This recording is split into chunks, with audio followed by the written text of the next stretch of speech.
Anomalous boy Joe. Welcome back to Anomalous Coffee and Trader and Cup of Dagon. In case you don't know what Dagon is, well, I'm gonna be truthful, I didn't know either, but here it is. Dagon is an ancient Mesopotamian and West Semitic deity originating around 2500 BC, worshipped as a god of fertility, grain, and agriculture, and later associated with fishing by coastal Philistine communities. Once depicted in modern interpretations as a merman, he was a major deity in Ugarit and Assyria, and is, sorry if I butcher, it's Assyria, and is mentioned in the Hebrew Bible as a Philistine god. The origins: the cult of Dagon dates back to, we already mentioned that, and it says in Mari, Syria, is widely depicted across the Euphrates region. Okay, I already talked about that. The fish god Misconception.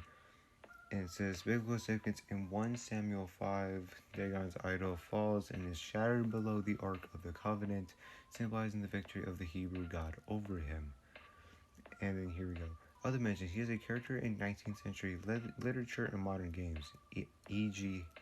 H.P. Lovecraft's short story Dagon,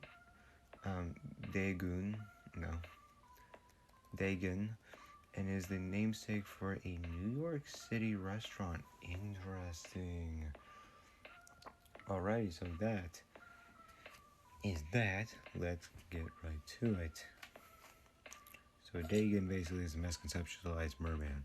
The pull of something deep dragging me downward.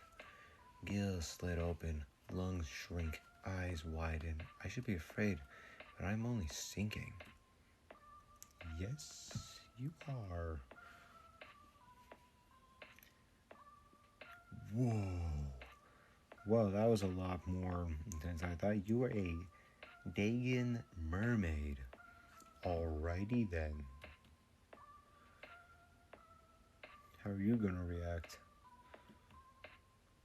Yeah, kind of exactly what I thought. Alright, that is the Cup of Dagon. If you enjoyed this episode, please see your next video. Bye-bye.